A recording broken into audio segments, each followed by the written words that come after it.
반갑습니다. 저는 대전 세종연구원에서 근무하고 있고요. 세종시 문화정책 연구를 담당하고 있습니다. 담당하고 있는데 다들 아마 충주 시민이신 것 같습니다. 그렇죠? 그래서 지역학, 서울학, 충주학, 세종도 세종학, 이런 게 최근 몇 년간 이제 크게 이렇게 좀 주목받고 있고 많은 시민들이 이런 활동을 많이 하고 있어요. 그래서 저는 세종에서 세종 지역학 센터를 좀 맡고 있습니다. 네, 반갑습니다. 이재민입니다. 네. 오늘 제가 말씀드릴 부분은 이제 구술 체록문 작성과 윤문이라는 부분인데요. 이제 이 수업이 아마 우리 시민들께서는 4주차 수업인 걸로 알고 있습니다. 4주차 수업을 알고 있고, 이제 구술이 무엇인지, 구술이 어떤 의미가 있는지, 구술을 왜 해야 되는지, 이런 것들부터 여러 가지 교육을 받으신 걸로 알고 있습니다. 제 수업은 사실 구술 체록문 작성에 대해서 얘기를 해달라라고 이렇게 전 요청을 받았었는데, 사실 이 내용만 가지고 뭔가 강의를 할 만한 내용이 사실 아닙니다. 어떻게 보면. 체록문 작성을 어떻게 한다면, 예전만 하더라도, 과거만 하더라도, 한 10년 전만 하더라도, 이제 음성 파일을 이제 다 들으면서 키보드 작업을 다 치는, 사실 정말 무식한 노동집약적인 과정이거든요. 예. Alt 탭 눌러가면서 계속 사자 빠른 친구들이 정말 잘 하죠. 저는 사실 문화인류학과를 나왔습니다. 학부 석사에 문화인류학과를 나왔는데, 하고 제가 세종에 가기 전에는 이제 안동대학교 민속학과에서 근무를 좀 했었고요. 그래서 많은 구술들을 인터뷰를 많이 하죠. 그러면 이제 어떤 선배들 또는 교수님들, 강사 선생님들 이런 분들은 그걸 또 맡깁니다. 아르바이트로. 네네. 그래서 이거 잘하는 친구들이 또 방학 때 돈도 벌고, 네, 사실 그랬습니다. 그런데 이게 언제부터 없어졌냐? 한 5년 전에 그런 프로그램이 발견됐어요. 그 네이버 크로바라는 프로그램인데 음성 파일을 쏙 넣고 하나 버튼을 누르면 그냥 그걸로 다 바꿔주는 변환 프로그램이 있습니다. 네. 네. 네이버 크로바라고 치시면 되고요. 그래서 급할 때 이제 막 회의 같은 거 하잖아요. 회의 같은 거. 어디 시청 가서 회의를 하든, 어디 연구원 가서 회의를 하든, 무슨 정책 가지고 회의를 하든. 그래서 거기에 누가 이렇게 얘기를 했는지 다 지정하고, 그래서 그것만 잘 쓰셔도 사실은 충분합니다. 네. 충분하기 때문에 구술 체록이라는 게 예전만큼 그렇게 중요한 게 아니다. 그래서 급한 부분은 막 정치에서도 그런 거 많이 나오죠. 막 그걸 해가지고 돌려가지고 언론에 공개한다거나 그런 부분들이 많이 있었는데 지금 어쨌든 상황은 좀 그렇습니다. 그래서 어쨌든 저는 이제 저도 이제 민속학과에서 근무도 했었고 이제 문화인류학을 공부했던 사람으로서 이제 구술 체록이 어떤 시대적인 상황이 있으며 그리고 제가 혹시 경상북도 칠곡군이라고 혹시 아세요? 그렇죠. 예전 같으면 이제 경상북도 칠곡군은 이렇게 타지에서는 어떻게 기억하냐면 경부고속도로 칠곡휴게소를 가지고 칠곡을 많이 기억해 주세요. 또 그 칠곡휴게소에는 그게 있거든요. 자체적으로 하는 뭐라고 하죠? 딱딱 메뉴가 있는 게 아니고 밥 한 공기 얼마, 김치찌개 얼마, 계란찜 얼마, 다 각각의 가격으로 이렇게 하는 좀 그런 식당이 있습니다. 그게 되게 조금 특징적이긴 한데 그걸 가지고 이렇게 기억을 많이 하시는데 최근에는 할머니들, 그죠? 아까 선생님께서도 얘기해 주셨지만 할머니들을 이제 기억을 많이 해주셨어요. 그래서 제가 그 할머니들을 조사를 좀 했었거든요, 예전에. 그래서 전 박사학위 논문도 그걸로 쓰고 여러 가지 연구도 그걸로 좀 썼었는데 그런 구술에 관련된 그런 좀 깊은 현장의 사례들 그리고 그걸 어떻게 좀 분석했는지 그런 이야기들을 좀 하면서 강의를 좀 마무리할까 합니다. 네, 그래서 이렇게 좀 넘어가고요. 당연히 이거는 1, 2, 3주차 수업에서 1주차 수업에서 배우셨을 거예요. 어쨌든 구술이라는 것은 이제 문자를 사용하기 전에 커뮤니케이션 수단이다라는 것이고, 그래서 5, 6천 년 전에 이제 문자를 사용하면서 이제 돌이나 진흙이나 파피루스 등에 기록하면서 이제 하나의 문자 시대가 되었었습니다. 그래서 문자를 쓰는 것 자체가 하나의 권세이자 하나의 기술이었던 것이죠. 다들 잘 아시겠지만 이제 세종대왕의 훈민정음 반포 이것도 굉장히 중요했었죠. 그죠? 그래서 백성들이 이제 그 문자를 사용하지 못했기 때문에 여러 가지 그런 상황들을 보고 세종대왕이 직접 이제 여러 가지 그런 핍박 속에서도 그 한글을 만들어서 이제 반포를 했던 그런 주 있습니다. 우리가 이제 보통 역사라고 하면 역사의 기준이 문자 발명의 시점이 되겠습니다. 그래서 즉 기록으로 남겨진 것을 연구하는 게 사실 역사학이거든요. 역사학인데 그거하고 다르게 그래서 어쨌든 역사학에서의 기록은 위에서부터 아래로의 역사라고 할 수 있겠죠, 그죠? 그래서 권력 구조에 의해서 그런 것 뭐 삭제되기도 하고 누락되기도 하고 그런 또 충분히 있겠죠, 그죠? 그래서 이제 구술은 아래로부터의 역사라고 할 수 있겠습니다. 그래서 우리 시민들이 가지고 있었던 그런 생애사, 삶의 기억들을 다 촘촘히 기록하면서 이제 역사, 문자가 이제 가질 수 있는 그런 공백을 충분히 메꿀 수 있는 것이라고 할 수 있겠습니다. 그래서 기억을 통한 과거의 소환이라고 할 수 있겠고, 그래서 현재를 기록하는 일은 이제 문자 기록 사이에서의 여백을 채워줄 수 있다는 그런 기대감이 되겠습니다. 그래서 문자 기록이 위에서부터 아래로의 기록이라면 이제 구술 기록은 이제 아래에서부터 위로의 기억이다. 여러분들 삶은 다 다르잖아요, 그죠? 여기 계신 10분의 삶은 다 다르기 때문에 이분들의 삶을 이제 아래에서부터 위로의 기록이다라고 할 수 있겠습니다. 최근에는 이제 이런 구술 체록 사업을 많이 지금 하고 있습니다. 뭐 충주문화원을 비롯해서 이제 박물관이나 기록관, 뭐 기념관 등에서 구술 체록 사업을 좀 진행하고 있고요. 그래서 구술 체록 사업을 하는 이유가 쓰여진 역사, 즉 문자로 담겨내지 못했던 그런 상황적인 맥락들을 기록하려는 거겠죠, 그죠? 문자로 우리가 책으로 볼 수 없는 것들을 기록하기 위해서 구술을 한다, 구술 체록을 한다라고 할 수 있겠습니다. 뭐 말씀드렸다시피 문자 기록의 한계 그리고 극복이라는 기대감이 있습니다. 그래서 기록되어 있지 않은 사실이나 이제 기록되어 있는 것, 즉 이면의 증언을 통해서 하나의 구술 기록을 하겠다라는 것이고, 전후의 맥락을 파악하는데 당시를 증언하는 경험자의 증언, 즉 실증 자료로서 가치가 있습니다. 보통 우리 문자 기록은 딱 그 사건만 가지고 기록이 되어 있잖아요, 그죠? 그래서 이런 그 문자 기록이 가질 수 있는 그 사건을 중심으로 전후 맥락은 어땠는지, 전후 상황은 어땠는지 이런 것들을 구술 기록을 통해서 충분히 파악할 수 있다라는 그런 이야기가 되겠습니다. 그래서 특히 문자는 목적 지향적인 것이죠. 그래서 필요한 문장만 남고 나머지는 버려진다고 할 수 있겠고, 그렇게 그 글을 수많이 쓰는 과정에서 이제 좋은 문장 남고 문법에 맞지 않는 문장, 적절하지 않은 단어 같은 것들은 다 버려지는 것이죠. 그리고 글 쓰는 것, 그래서 이런 것들이 글 쓰는 것이 말하는 것에 비해서 어렵습니다. 왜냐하면 이제 글 쓰는 것은 다들 보기 때문에, 그리고 우리는 그 규정이라는 게 있죠, 그죠? 주어, 동사, 목적어 이런 것들이 있기 때문에 그것에 대해서 다 맞춰야 하는 것입니다. 그래서 글은 말보다 정제되어야 하는 인식이 있었고요. 그래서 글은 이러한 한계점을 이제 극복할 수 있다는 점에서 관심이 있었고, 글로 기록될 수 없었던 이야기, 즉 우리가 겪었던 그런 삶의 경험들, 그리고 그 사건에 대한 그런 주어진 맥락들, 우리 눈에 보이진 않지만 매우 중요한 하나의 사건들, 이런 것들을 이제 구술을 통해서 기록할 수 있다라고 할 수 있겠습니다. 그래서 구술사라고 하는 것은 이제 기억을 현재로 불러내어서 정리한 역사라고도 할 수 있겠습니다. 즉, 그래서 기억을 현재로 불러냈다라고도 할 수 있겠죠. 그래서 기억을 말로 이제 불러낸 걸로 할 수 있겠는데요. 그래서 구술자의 과거 경험을 기억으로 불러내어서 이야기하는 것이 곧 역사가 되는 그런 하나의 상황이 되겠습니다. 구술자 개인의 주관적 그리고 파편적인 이야기가 세상과 맞닿아지면서 구술사가 되겠죠. 그래서 하나의 구술사로 끝나는 게 아닙니다. 예를 들어서 뭐 제가 새마을운동 때 무언가를 했다라고 하면 70년대 이후, 그러면 그 하나의 삶을 통해서, 한 분의 삶을 통해서 우리나라의 그런 새마을운동에서의 그런 기록들을 알 수 있겠죠, 그죠? 네.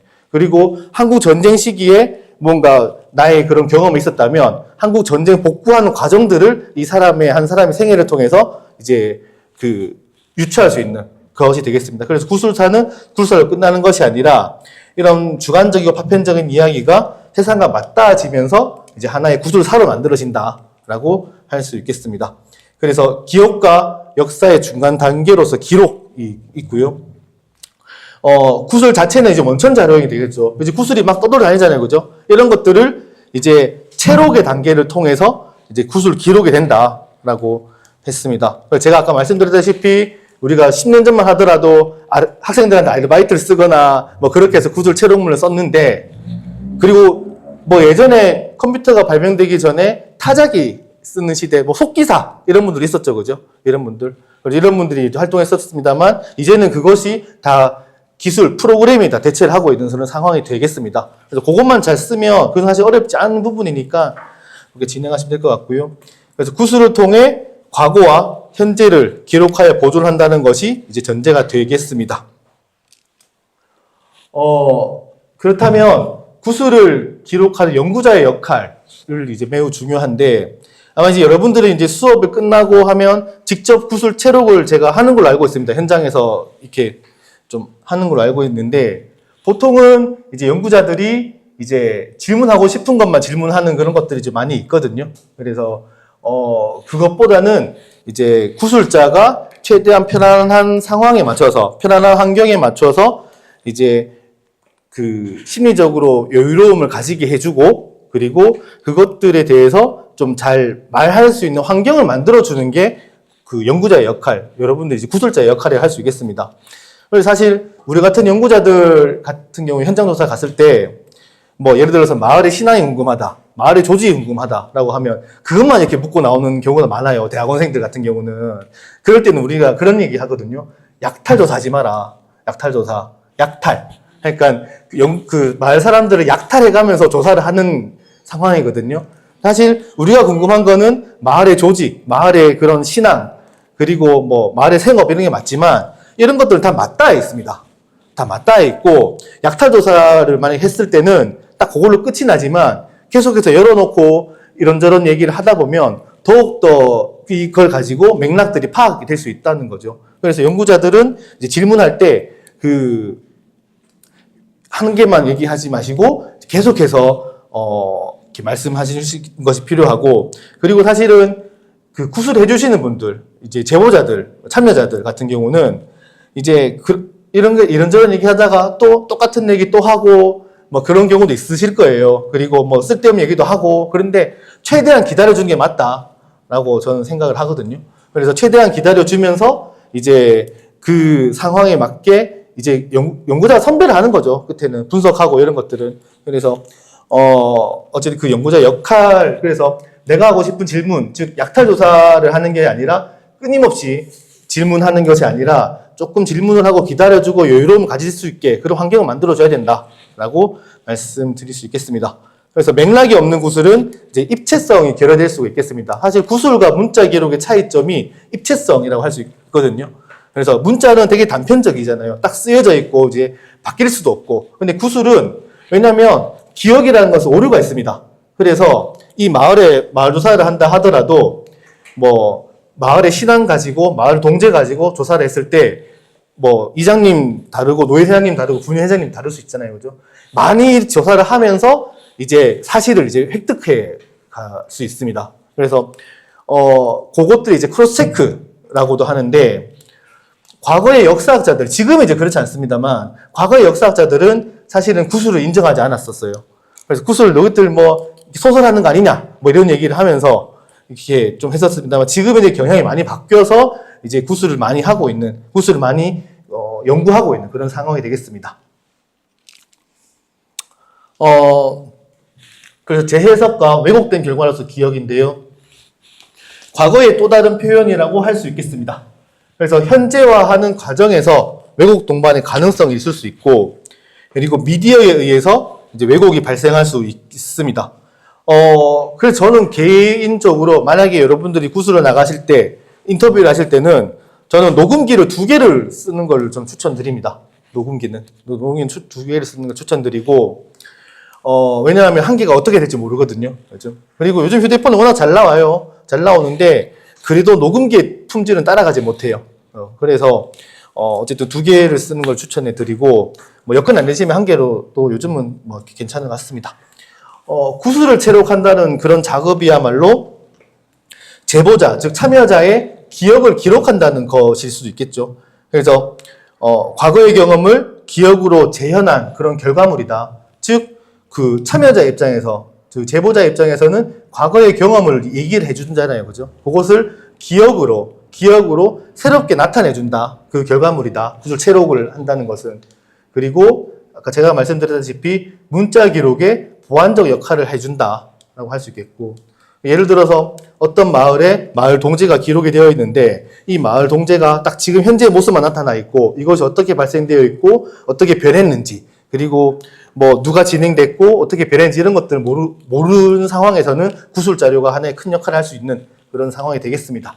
그리고 문자 기록과는 다르게 다양한 관점, 즉 입체적인 역할의 특성이 있습니다. 왜냐하면 아까 마을 동제를 지내는 그런 과정만 하더라도 이제 그 마을을 그 동제를 주지하는 입장에서 마을 어른으로서의 역할, 그리고 마을의 그 음식 훔쳐먹는 그 어린이로서의 역할, 그런 다 눈빛 그 관점이 다 다르겠죠. 그래서 입체적인 역할이 특징이다. 그래서 독립적인 기록으로 구술 기록을 이해할 필요가 있겠다라고 할 수 있겠습니다. 인터뷰를 한다는 것은요, 사실은 이 영어 속에 다 답이 있습니다. 인터뷰가 뭘까라고도 많이 얘기들 하시는데요. 사실은 인터라는 것이 아내다라는 그런 의미가 있겠죠, 그죠? 뷰라는 것은 바라본다. 우리 뷰 좋네. 뷰 좋은 카페, 뷰 좋은 바다 이런 얘기를 하잖아요, 그죠? 그래서 안에서 바라본다는 의미가 되겠습니다.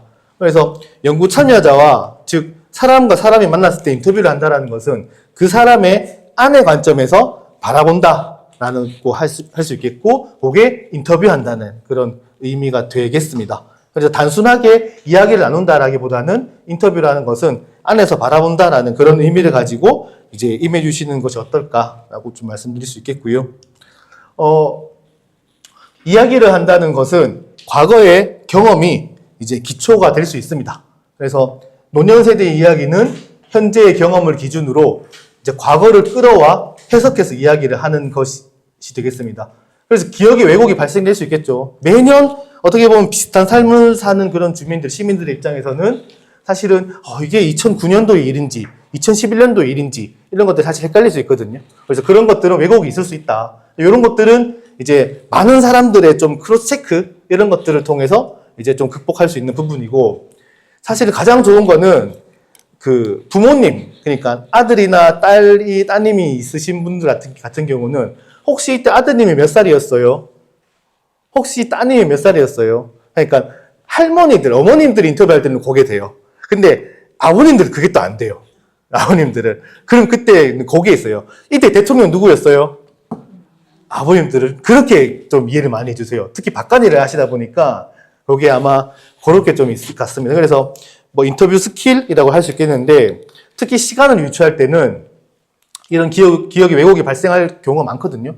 그래서 뭐 여러 사람들의 의견을 구하는 것도 하나 될 수 있겠고, 그 참여자가, 제보자가 어머님 같은 경우는 아들이나 따님의 그런 나이, 아니면 이때 혹시 이때 따님이 고등학생이셨어요? 이렇게 얘기하면 그때 막 계산을 하겠다 보면, 이게 이때였네라고 또 이렇게 하는 경우도 있거든요.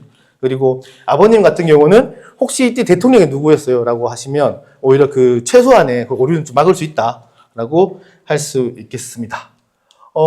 그래서 어쨌든 이야기를 한다는 것은 이제 기억의 왜곡이 발생하지만, 기억의 왜곡이 발생하는 이유가 자기를 아름답게 꾸미고자 하는 일이기 때문에 이제 바뀔 수 있습니다. 그래서 뭔가 본인의 경험을 타인한테 얘기를 해주는 거잖아요. 근데 이게 그때는 막 힘들었고 사실 좋지 않던 기억이더라도 뭔가 기억을 더듬어서 얘기를 하니까 뭔가 자랑도 또 해주고 싶고 뭔가 아름답게 보여주고 싶은 그런 욕망이 있다고 합니다. 그래서 이거를 자기 테크놀로지라고 그 철학자 푸코가 얘기를 했던 건데요. 그래서 자기 테크놀로지 기법이 나오면서 이제 자신 경험의 의미화를 통해서 인정받으려는 노력이 함께 발생되기 때문에 기억의 왜곡이 발생한다라고 할 수 있겠고, 기억의 왜곡이 발생하는 그 상황에서는 제가 아까 말씀드렸던 그런 부분들을 좀 참조하시면서 인터뷰를 진행해 주시면 어떨까 싶습니다. 그래서 기록을 위한 기술과 체록인데요. 기록 보존을 위한 과정으로서 구술 체록이 되겠습니다. 그래서 면담자의 지나친 의도성보다는 구술자의 자유로운 전후 맥락을 포함해야 된다.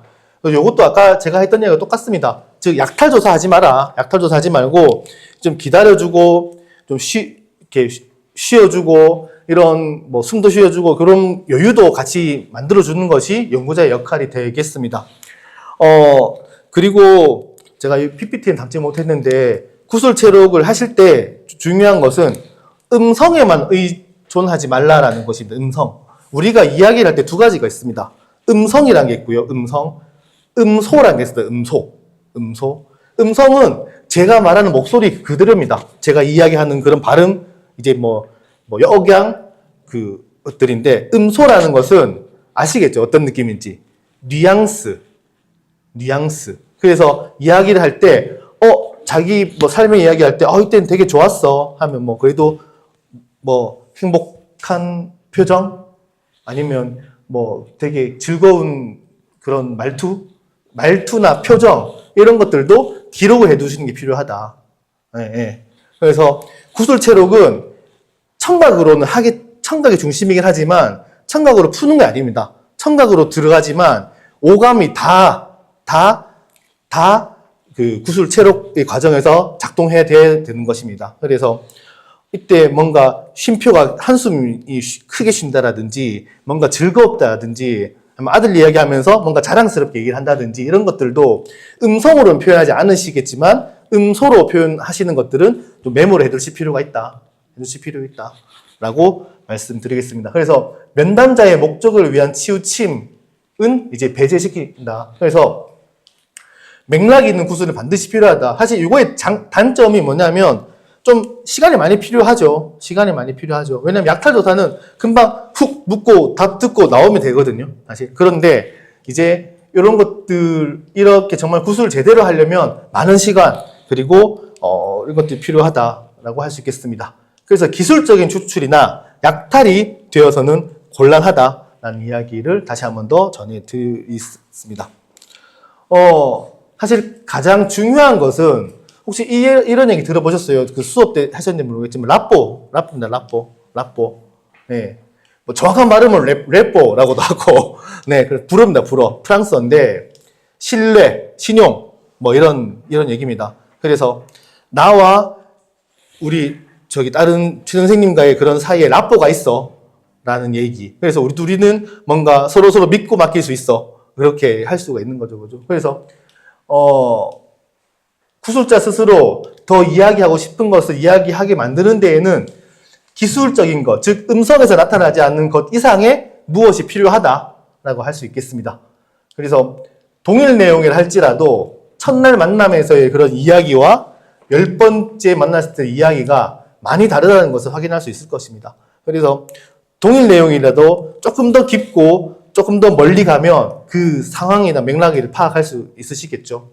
그리고 구술자와 면담자의 관계는 권력 관계가 아니라 상호 협조자로서 존중을 해야 된다라고 했습니다. 그래서 학계에서는 예전에는 연구 대상이란 말을 썼어요. 연구 대상이란 말. 그런데 한 10여 년 전부터는 연구 참여자라는 말을 씁니다.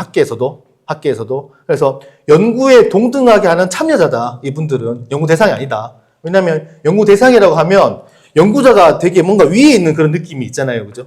그래서 그런 느낌이 아니라 동등한 느낌으로서 연구 참여자라는 말을 쓰고 있고요. 그리고 편한 장소에서 인터뷰가 진행되어야 합니다. 어쨌든 이 분들이 이제 단기적으로는 심리적인 여유를 느낄 수 있는 공간. 요즘은 제3의 공간이라는 말을 쓰는데 제1의 공간은 집이에요, 집. 제2의 공간은 사무실이고 제3의 공간은 이제 자기가 심리적으로 여유를 느낄 수 있는 공간을 제3의 공간이라고 합니다. 미국의 사회학자 레이 올덴버그라는 사람이 얘기를 했던 건데 요즘 이 공간이 되게 주목받고 있어요. 이런 느낌이, 이런 그 이론이. 그래서 단순하게 오락실, 만화방이 아니라 본인이 그냥 어딘가에 한국교통대 안에 어떤 벤치, 이런 본인만 아는 그런 것들을 제3의 공간이라고 하거든요. 그래서 이런 공간에서 같이 한번 제대로 편하게 느끼자. 그래서 제3의 공간에서 만나자는 이야기가 어쨌든 연구 참여자가 편한 여유가 있어야 된다라고 할 수 있겠습니다. 그리고 장기적으로는 연구 참여자의 자택을 가보시는 게 좋을 것 같습니다. 왜냐하면 얘기하다가 요거 사진이 있는데 사진 한번 볼래? 이렇게 사진을 이렇게 보여주기도 하고, 그리고 사진도 사진 설명을 다 적어주셔야 돼요. 우리가 사진 보면 모르잖아요. 그죠? 이게 언제 몇 살 찍은 건지. 특히 사진 같은 거 볼 때 그 시점에 대한 게 많이 나옵니다. 옛날 사진은 그 연도, 날짜가 나오는 경우도 있고요. 필름 사진 같은 경우는 안 나오는 경우도 좀 있거든요. 그래서 안 나오는 경우에 같은 경우는 이거 우리가 그때 어디에 우리 시장 상인들하고 저기 충주에 저기 탕금대에 놀러 갔는데 요때 어떻게 했어? 여기 언제인지 모르겠네 라고 했을 때 그때 아까 제가 말씀드렸던 그런 것들을 이제 하시면 되고, 그래서 장기적으로 연구 참여자의 자택을 가보시는 게 좋을 것 같다. 왜냐하면 이분들의 삶의 그런 집약체가 집이라는 공간에 있고, 집에 있는 여러 가지 그런 물품들, 그리고 사진들, 이런 요즘 영상 기록도 많죠. 영상 기록도 이런 것들을 통해서 이제 그 사람의 삶을 제대로 유추할 수 있기 때문에 이런 것들이 매우 중요하다. 즉 장소는 단기적으로는 카페 같은 공간에서 진행하더라도 한번 장기적으로는 연구 참여자의 자택이 필요하고, 이를 위해서는 라뽀라는 것이 필요하다. 실내. 뭔가 실내가 있어야지 그래도 얘기도 많이 하고 집에도 데려가고 하겠죠. 그죠? 네. 그런 것들이 되겠다. 이런 것은 사실 굉장히 어려운데도 불구하고, 당연한 거임에도 불구하고 굉장히 또 어려운 그런 부분이 되겠습니다. 당연히 이제 기본적인 예의 있으셔야 되고요. 그리고 특히 교수님들, 자기 제자들 5명 이끌고 가는 거 사실 좋은 건 아니거든요. 네. 그래서 그런 것들은 자제하는 것이 좋고, 그래서 구술자가 조금이라도 위축될 수 있는 요소는 배제를 하는 것이 좋다. 그리고, 면담자, 즉, 연구자는, 질문자는 이야기를 많이 가급적 들어라. 그리고 이야기를 가급적 끊지 마라. 라고 말씀드릴 수 있겠고요. 최소한의 질문을 통해서 구술자의 맥락을 끌어내는 과정이 굉장히 필요하다. 그래서 구술자에 대한 신뢰가 있어야 되고, 녹음기는 2개 이상을 하는 것이 좋겠다라고 말씀드렸습니다. 그래서 제가 말씀드린 이 부분은, 어쨌든 문자 기록, 문자 사회에서 구술의 그런 가치, 구술이 왜 필요한지, 그리고 구술은 어떤 기능을 하는지에 대해 말씀드렸고, 이제 구술을 제대로 하려면, 구술 조작을 제대로 하려면 그런 좀 기본적인 것들, 녹음기는 2개 이상으로 한다라든지, 그리고 질문에 너무 집착하지 말고 열어두는 질문을 해주셔야 되고, 그리고 음성에 의존하지 말고 그 음성이 담겨있는 뉘앙스, 표정, 감정 이런 것들도 기록할 수 있는 음소에도 기록할 수 있는 것들이 좀 필요하다. 이런 것들을 제가 이제 말씀드렸습니다. 이제 구술체록문 작성과 사례인데요. 사실 작성 과정은 당연히 이렇게 됩니다. 인터뷰 구술자를 섭외하고 이제 인터뷰를 진행하고요. 그리고 이제 인터뷰 구술 자료 전사를 하면 이 전사라는 것이 이제 음성 파일을 한글 파일로 전환하는 과정인데, 제가 조금 이따가 전사했던 자료를 한번 보여드릴게요. 제가 했던 거를. 그리고 전사를 하면 이제 얘기한 걸 그대로 이렇게 있잖아요. 그거를 한번 분류를 해주셔야 돼요. 분류.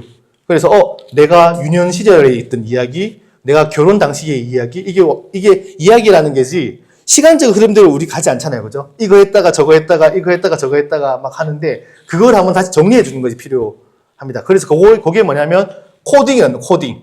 들어보셨죠? 코딩이라고 하는데, 그거를 이제 분류하고 이제 묶어주고 이런 부분이 되겠습니다. 마지막은 이제 구술 체록문을 작성하는 그런 부분이 되겠습니다. 인터뷰는 사실 3가지의 유형이 있습니다. 3가지 유형이 있는데, 구조화된 인터뷰가 있고요. 반구조화된 인터뷰가 있고, 비구조화된 인터뷰가 있는데, 구조화된 인터뷰 같은 경우에는 이제, 방송, 이런 데 쓰는 인터뷰 형식이죠. 질문 다 정해놓고요. 답안 많이 만들어 놓고, 거기에서 하는 그런 인터뷰 형식. 질문 다 있습니다. 그래서 딱 주어진 길대로 가는 그런 인터뷰가, 그래서 어쨌든 딱 구조화됐다, 경직화된 인터뷰라는 얘기하는 것이고, 반구조화된 인터뷰는 조금은 열어두고 하는 방식이, 즉 방향성만 잡아놓고 하는 그런 인터뷰 방식이 되겠습니다. 반구조화된 인터뷰.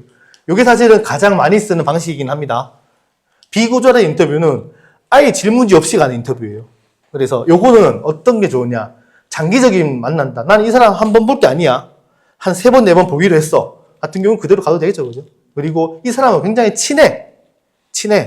그래서 우리가 말조사 같은 걸 하다 보면, 우리가 인터뷰를 하다 보면 어떻게 하다가 그분들 좀 도와드릴 수 있는 상황도 생기거든요. 뭐 모판을 나른다든가, 뭐 같이 뭔가 이렇게 짐을 옮긴다든가. 그럴 때 그냥 옆에 가서 한 번씩 이렇게 물어보는, 던지는 겁니다. 그런 것들이 이제 비구조화된 인터뷰다라고 할 수 있겠습니다. 그래서 질문지 성격에 따라서 질문지가 구조화되어 있는지, 질문지가 반만 짜여져 있는지, 질문지가 아예 짜여진 게 없는지, 이런 것들에 의해서 이제 인터뷰 형식이 나눠지고, 가장 라뽀가 있을 때 하는 것 부분이 비구조화된 인터뷰다라고 할 수 있겠습니다. 구술생애사 질문 유형인데요.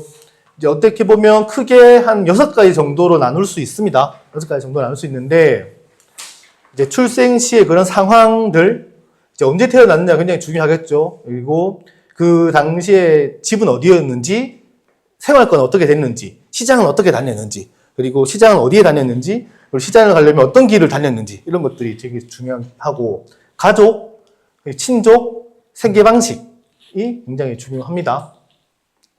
사회화 과정은 이제 학교를 다니는 그런 과정이겠죠. 그래서 뭐 유년기, 그다음에 청소년기의 그런 교육들, 그리고 지역 사회 교육은 어떻게 했는지, 이런 것들을 통해서 사회화가 어떻게 되었는지 이제 알아볼 수 있는 그런 질문이 되겠습니다. 직업은 최초의 직업을 어떻게 시작을 했는지, 그래서 어떤 직장에 들어갔는지, 그리고 어떻게 들어갔는지, 무슨 일을 했는지, 거기에서 본인의 삶은 어떻게 변했는지, 이런 것들이 이제 할 수 있겠고, 남성의 경우 군대 생활도 빠져놓을 수 없겠죠. 군대는 어떻게 갔고 언제 갔다 왔는지, 그리고 군대에서 에피소드는 없었는지, 그리고 뭐 군대에서 정말 힘들게 했던 뭐 고참 없었는지, 이런 것들이 있을 수 있겠습니다. 결혼 같은 경우는 이제 연애를 했는지 중매를 했는지, 결혼한 이유가 무엇인지, 그리고 부부 관계는 어떤지. 그래서 여성은, 특히 또 여성은 임신과 출산 그런 관계도 포함할 수 있겠죠. 이런 것들 좀 있을 수 있고, 그리고 중매는 누가 했는지, 그리고 사실 뭐 여러분들 구술생애사를 하는데 마을에서의 그런 조사 같은 경우, 특히 집성촌 같은데 어디 이씨 마을, 김씨 마을, 만동 김씨 마을, 광산 김씨 마을 이런 데 가보면 그들 양반 마을이라고 해가지고 그들이 또 교류하는 그 성씨가 따로 있어요. 그래서 그런 것들 통혼권이라고 하거든요. 그래서 이런 것들도 뭐 볼 수 있겠다라고 할 수 있겠고, 뭐 가족 생활에서는 자식을 언제 가졌는지, 혹시 뭐 자식 가지기 어려웠다면 어떻게 그런 뭐 누굴 찾아갔다라든지, 아니면 어떤 뭐 신앙행위를 했다든지, 이런 것들도 있을 수 있습니다. 가사 노동이라든지 취미라든지 이런 것들이 있을 수 있고요. 우리 일상생활에서는 주거지, 식생활, 그러니까 주거지는 어딘지, 그리고 각 집이라는 공간에도 세부적으로 안방이 있고, 작은 방이 있고, 마루가 있고, 부엌이 있고, 이렇잖아요. 그죠? 그래서 그 공간은 누가 썼는지, 이런 것들도 이제 볼 수 있겠고, 뭐 그 집에서 뭔가 좀 본인만의 그런 신성시했던 그런 공간이 있는지, 이런 것들도 살펴볼 수 있습니다. 그리고 뭐 식생활이라든지, 의생활이라든지, 행동 반경이라든지, 일상적으로 반복하는 일이 어땠는지, 이런 것들을 이제 주로 구술생애사 질문으로 담아낼 수 있습니다. 그래서 구술생애사 질문을 하실 때 요 6개의 틀을 가지고 조금 세부적으로 이제 만드셔서 진행하시는 게 좋겠다라고 생각이 좀 들었습니다. 제일 중요한 거는 연구 참여자가 이제 어떤 상황에 놓인지 제일 중요하겠죠. 그죠? 어떤 직업을 가지고 나이가 어떻게 됐고, 뭐 성별이 어떻게 됐고, 그래서 그 부분들을 감안해서 요 6개를 적용한다면 이제 질문지가 나올 수 있을 것 같습니다. 요게 구술 책자에서 나온 걸 제가 한번 가져왔는데요. 당시에 요게 책 나온 게 한 10년 정도 된 책이더라고요. 보니까 백수향이라는 선생님이 이제 수원에서 태어났고, 당시에 88세였습니다. 88세. 할머니였죠.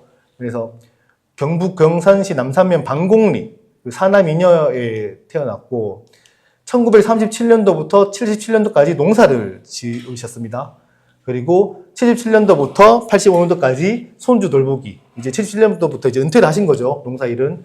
그리고 뭐 어쨌든 주거지는 1920년부터 1937년도까지 남사면 방곡리에서, 그리고 1937년부터 현재까지 이제 자인면, 경산시 자인면 동부리에서 했던 그 자료를 좀 들고 왔는데, 요게 어쨌든 하나의 구술 체록을 완료하고 이제 연구자가 썼던 그런 하나의 글이 되겠습니다. 그래서 요거는 줄글로 그냥 쭉쭉쭉 쓴 거예요. 구술자를 가지고 자료를 가진데, 그래서 한번 보시면 백숙향은 1920년 경상북도 경산시 남산면 방곡리 바깥서록골에서 이남 삼녀의 둘째 딸로 태어났다.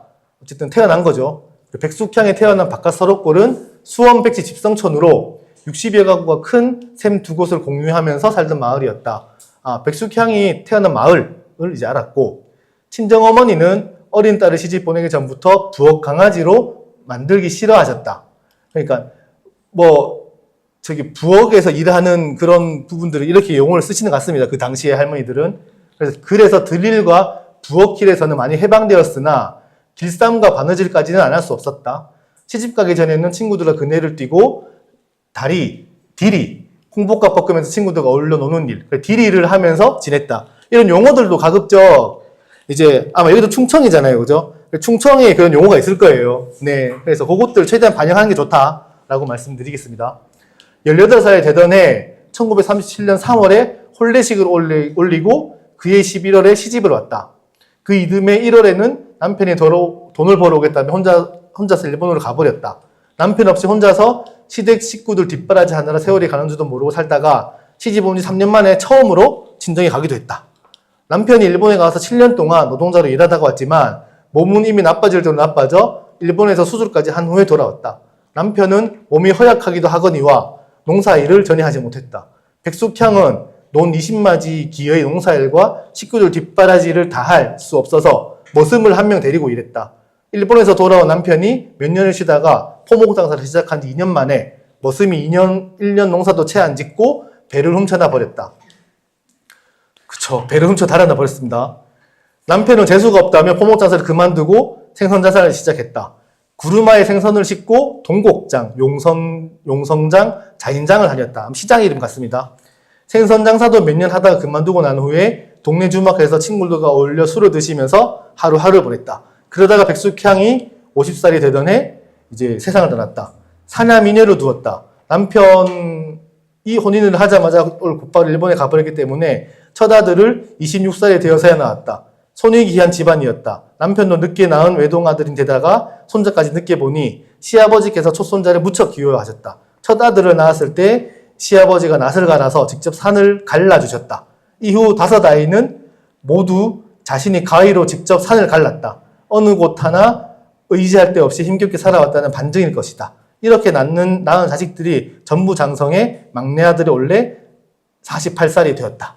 이렇게 이런 식으로 하나의 생애사가 이제 이 한 페이지 드러나죠, 그죠? 그래서 이 삶을 통해서 이 당시 37년도 후반의 그런 결혼 상황들, 그리고 이때 당시 사람도 일본에도 갔었구나 이런 것들도 이렇게 했었고, 그리고 여기 때는 토목장사 그만두고 그 당시 시장을 어디에 다녔는지, 그리고 여기서는 뭐가 좀 유통이 됐는지 이런 것들을 유추할 수 있겠죠. 그리고 이 당시 이런 그 신앙행위들 이런 것들도 충분히 유추할 수 있다. 그래서 이 사진도 보면 시집 와서 지금까지도 살고 있는 경산 자인의 집에서 가족들과 환갑잔치를 했다. 남편은 이미 돌아가신 후였다. 이때만 해도 머리카락이 까맸는데 65살이 넘으면서부터 흰 머리카락이 나기 시작해 지금은 백발이 되었다. 사진과 마찬가지로 여전히 쭉진 비녀머리를 고집하고 계신다. 사진에서 입고 있는 한복은 큰딸이 케이크와 함께 선물해 준 옷이다. 이 한복은 치마만 남아있다. 저고리에 붉은 고름이 있기 때문에 흰 머리카락이 나면서부터 버렸다고 한다. 환갑잔치를 한다고 사돈집에서 골미떡과 인절미를 해왔던 날이다. 골미떡 저도 처음 들어봤네요, 그죠?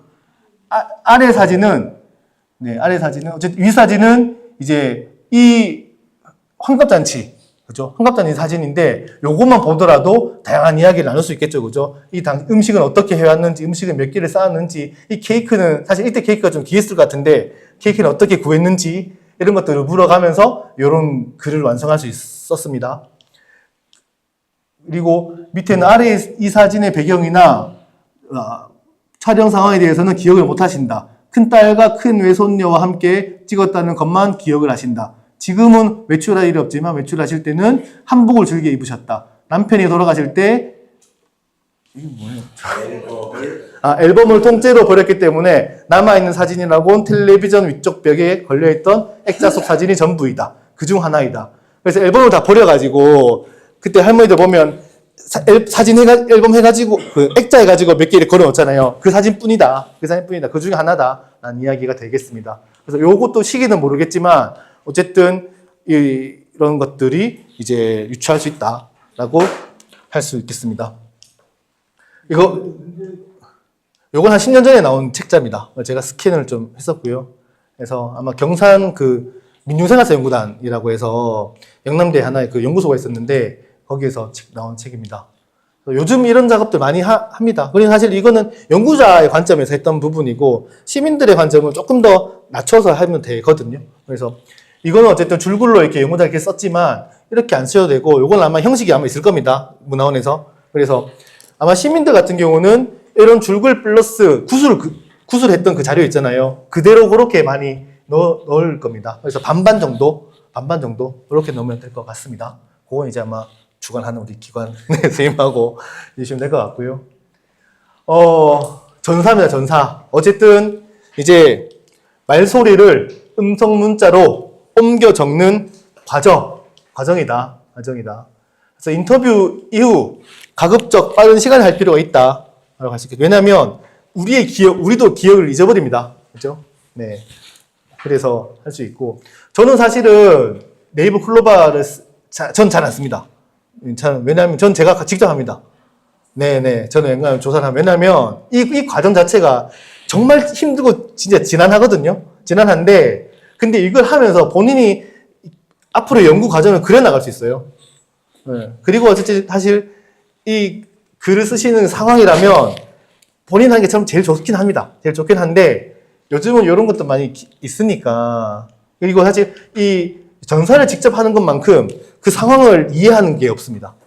네, 이해하는 게 없고 빡빡한 전사 같은 경우는 저는 보통 1시간 인터뷰 했을 때 전사 과정만 한 4시간 정도 걸리긴 해요. 곱하기 4. 네. 근데 연구 참여자가 말이 진짜 겁내 빠르고 그 쉼표도 잘 없고 하면 더 많이 걸리겠죠. 그렇죠. 사투리도 많고 뭔 말인지도 모르겠고. 네. 그래서 저도 사실은 제가 세종에 있긴 하지만 저도 대구 경북 쪽에서 생활을 또 했습니다. 다 해서 여기서 제가 이렇게 막 충청에서 강의를 하면 특히 되게 좀 사람들이 쟤는 세종에서 왔는데 말투가 저러지 이렇게 많이 하거든요. 그죠? 네. 그래서 그렇습니다. 그래서 저는 직접 가급적이면 연구자 자신이 직접 하는 게 제일 좋다고 생각을 하는데 그래도 요즘 클로버가 잘 나와 있으니까 이런 기계도 활용할 필요가 있다라고 할 수 있겠습니다. 이제 좀 7곡의 이야기를 좀 드릴 텐데요. 어떻게 조금 쉬었다가 하실까요? 지금 한 45분 정도 했거든요.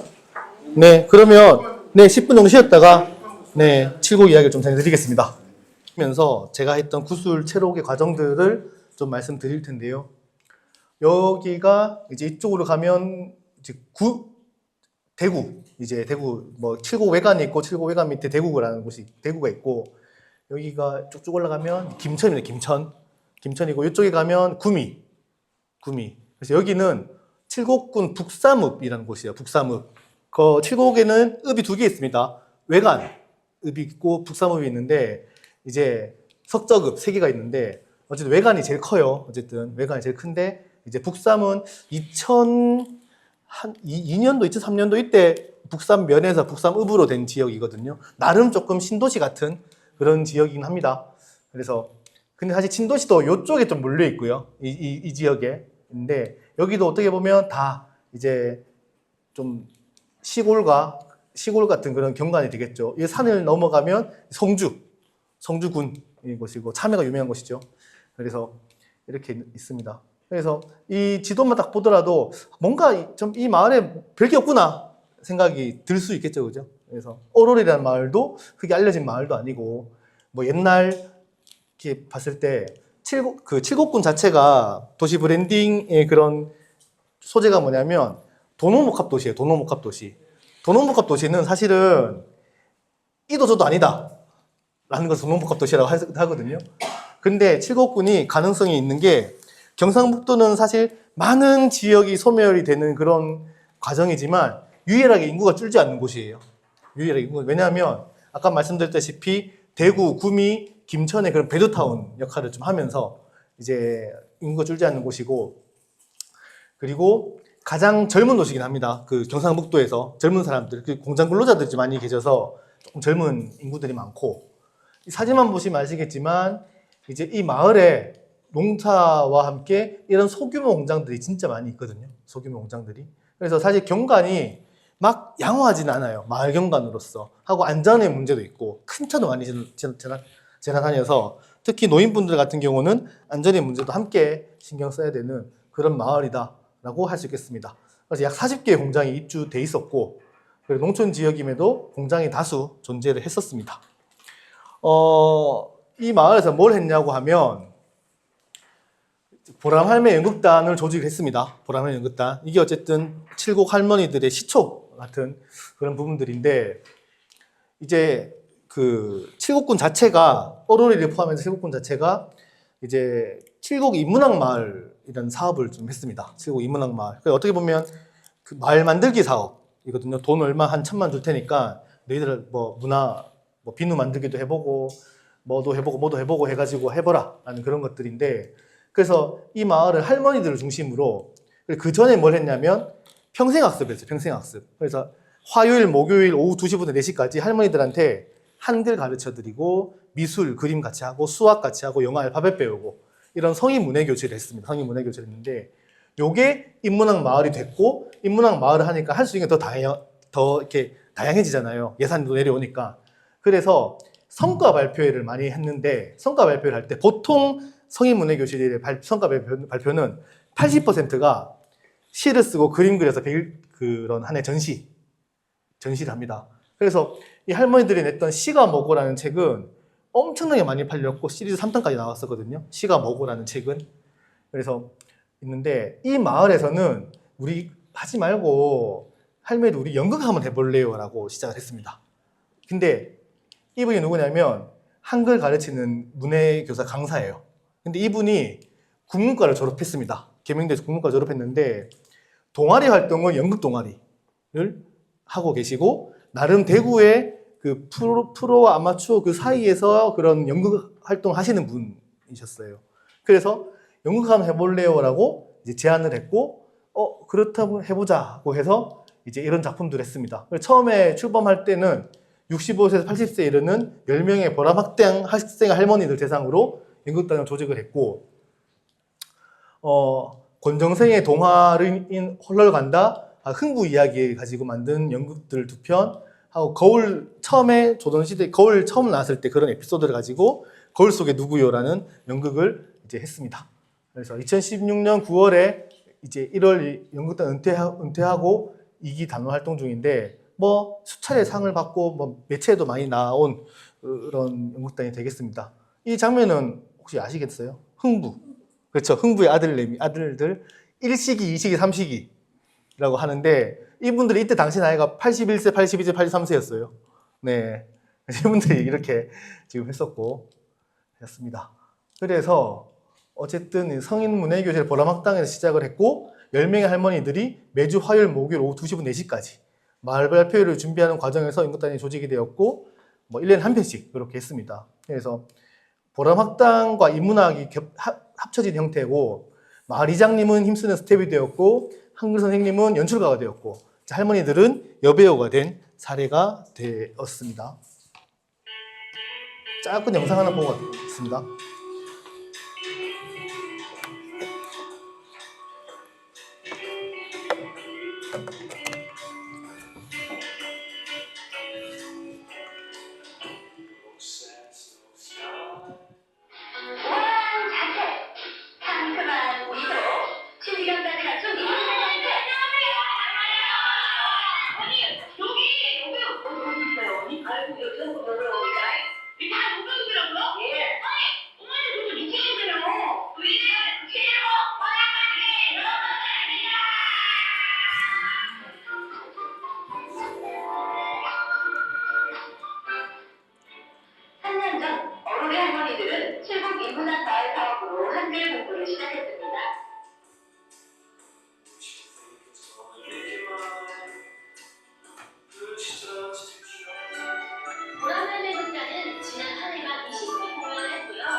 이걸 빨간 김치처럼 안 살면서 이 식구들을 데리고 나는 직장 나간 거야. 영원히 건강하게 해주시오.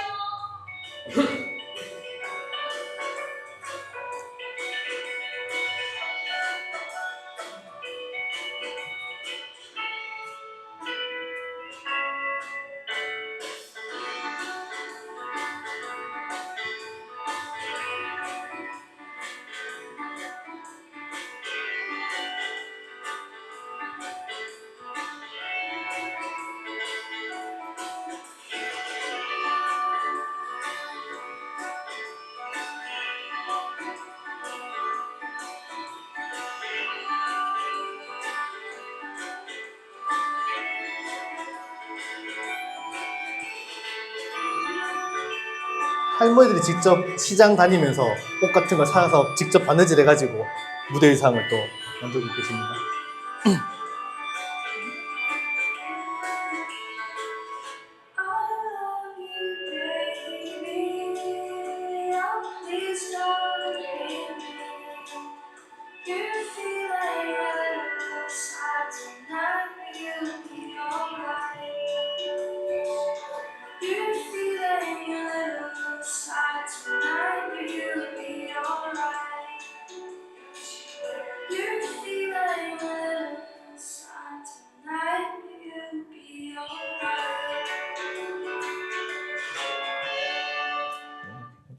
어떻게 보면 농촌 현장에서 이제 볼 수 있는 그런 할머니들, 평범한 할머니들이죠. 이런 분들이 연극을 하면서 여러 가지 모습으로 또 나타나게 되는 그런 상황이 되었습니다. 이제 뭐 사실 구슬하고는 조금 거리가 있긴 하지만 이런 연극 활동이야말로 특히 노인 복지, 뭐 노인 문화 이런 부분들에 대해서 굉장히 좀 중요한 부분이고, 남성이 아닌 여성이, 그리고 도시가 아닌 농촌 여성이라서 조금 더 그들의 삶의 질은 더 사실 좋지 못하거든요. 그래서 이런 부분들에서 시사점이 있는 하나의 사례가 되어 있겠습니다. 그래서 제가 사실 이분들 처음 만나고 공부할 때 이렇게 다 만나 뵈었습니다. 만나 뵙고 이제 이장님부터 시작을 해가지고 이렇게 그걸 다 정리를 좀 했었고 이분들 만나면서 했었는데, 제가 한번 구슬 파일을 한번 보여드릴 텐데, 이게 뭐냐면 저도 박사과정 때 팀으로 활동하면서 그래서 이장님하고 했던 인터뷰 자료예요. 인터뷰 자료인데 어쨌든 우리가 말하는 그런 부분들 다 썼죠. 그죠? 다 썼고 이제 다 썼습니다. 다 썼고 이제 파란색 같은 경우는 이제 저희가 한 번 더 키워드, 이제 배워야 되는 키워드, 알아야 되는 키워드를 다시 한번 정리를 쭉 하면서 했고, 중간중간에 제목이 있을 겁니다. 제목이 있는데 요런 제목이, 요것들은 이제 저희가 그 인터뷰했던 그대로 그 자료가 아니고 코딩을 한번 했던 자료입니다. 코딩. 그래서 쭉 마을 공연 활동 및 할매 밥상이라는 프로그램이 있는데, 이런 것들은 이제 다시 이제 옮겨 놓는 거죠. 이렇게 하면 훨씬 더 보기가 좋고 여러분들 글 쓰실 때 훨씬 편하실 겁니다. 이런 작업을 코딩이라고 한다라고 할 수 있겠고, 그래서 이 내용은 이장님하고의 그런 내용은 처음에 날짜, 장소, 참여자 쓰고, 이제 이분들하고 내용은 이제 이장님하고는 이런 내용을 이야기를 안 넣었구나. 칠곡군 교육문화회관 자료, 인문학 마을, 어로1, 2 마을 이야기, 마을 이장님, 마을 공연 활동 및 할매밥상, 보라매미 연극단, 이런 내용을 가지고 이제 어떻게 보면 조금 러프한 목차라고도 할 수 있습니다. 그래서 이렇게 유형하고 분류하고 재배치를 했다라고 할 수 있겠습니다. 있고, 한 개만 더 보면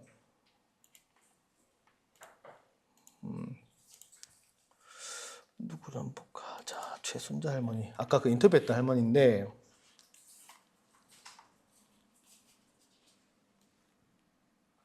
이제 어쨌든 날짜, 장소, 다음에 그죠, 할머니죠. 민증 나이가 6살 차이 납니다. 네. 그리고 인터뷰어는 이제 제가 질문자 또는 전사도 제가 했다라는 이야기인데, 이제 뭐 부녀회장 활동을 어땠는지, 먼저 부녀회장 활동 어땠는지, 한동 어땠는지 그런 이야기를 나눴고, 그리고 그 이분이 제가 조사하기에 한 두어 달 전에 돌아가셨던 마을 주민이세요. 그래서 이분이 굉장히 열정적으로 일을 하셨고, 심지어 이분은 원래 한글을 몰랐답니다.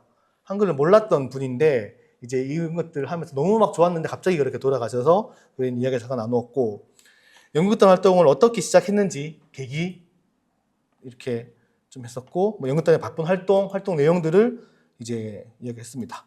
하고 연극단에서 하고 있는 작품 이야기, 이런 것들을 좀 했었고, 이제 할머니께서 쓴 시에 대한 이야기도 했었고, 연극단 활동의 장점, 연극단 활동하니까 이렇게 참 좋더라 라는 이야기들을 좀 나눴습니다. 그리고 연극단 활동의 힘든 점. 이분들 사실 건강이 늘 문제죠.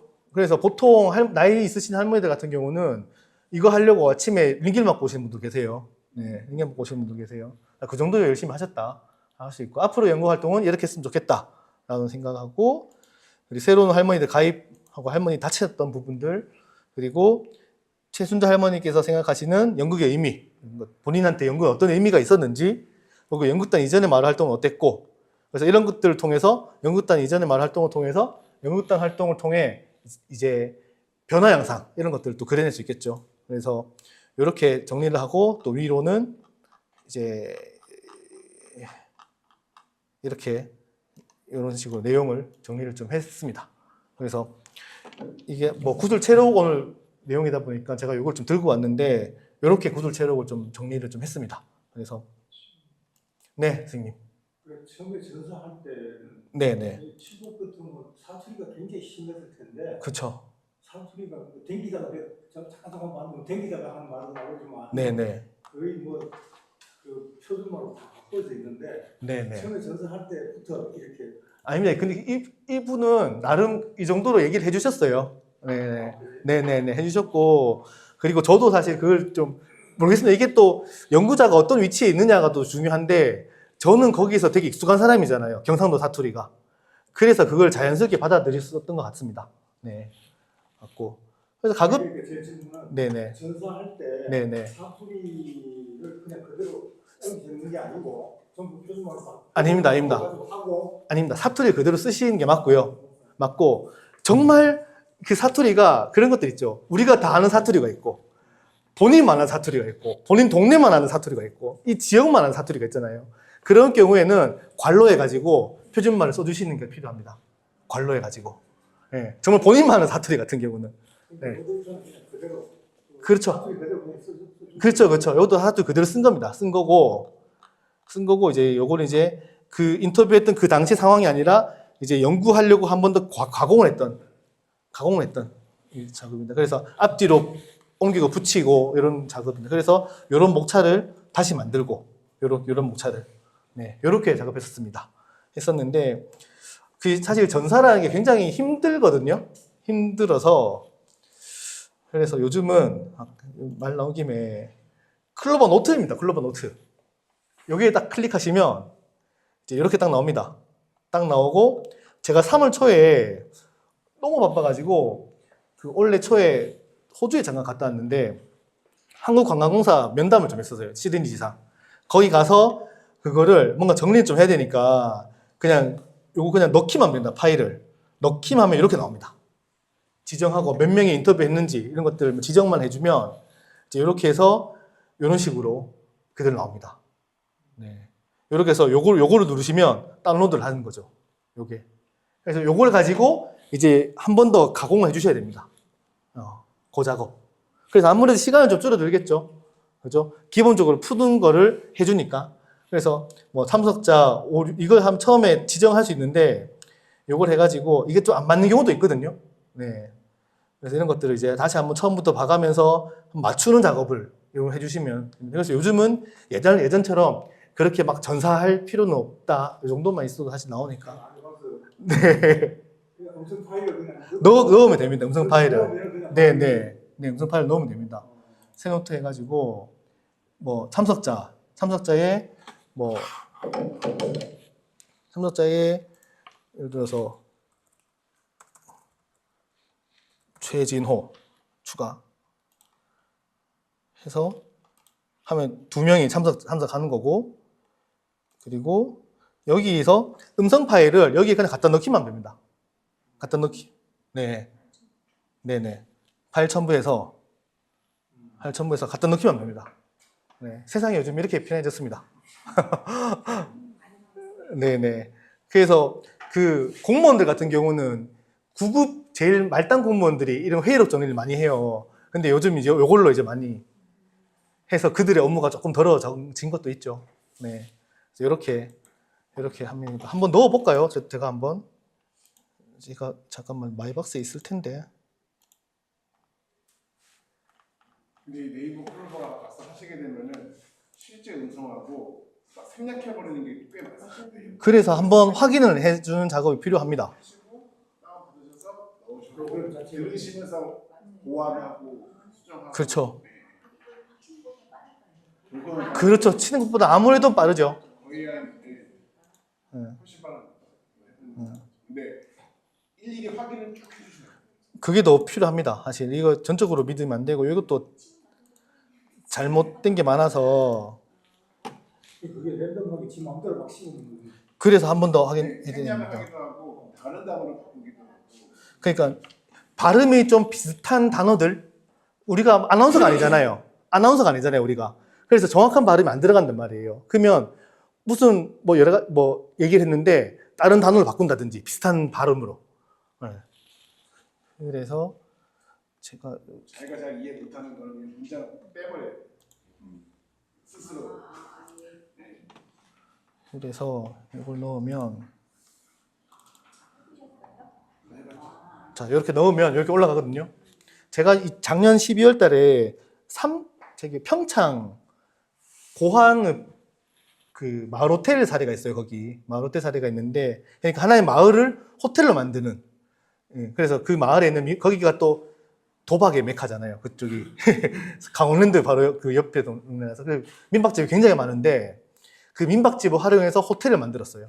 그래서 뭐 주변에 짜장면집, 김치찌개집을 호텔 식당 하고 마을 회관을 호텔 로비 이런 식으로 하고 호텔 사진관을 이제 즐길 거예요. 그래서 뭐 호텔에 하루 묵을 수 있으면 이제 뭐 짜장면집 20% 할인, 뭐 김치찌개집 20% 할인 이런 식으로 해가지고 하나의 마을 자체가 호텔인 경우가 있는데 제가 거기 인터뷰를 좀 하고 요렇게 좀 했었거든요. 저도 사실은 그 이후에 그 필요한 부분만 뽑아서 뭐 어디 가서 발표는 했었는데 완벽하게 전사는 못했어요. 제가 이걸 오늘 여기서 할 줄이야. 네. 저런 거는 지금 이런 그 마음이 그렇게 돼 있는 거는 우리가 인터넷 들어가면 다 볼 수 있는데 굳이 찾아가서 기술을 할 필요가 있나요?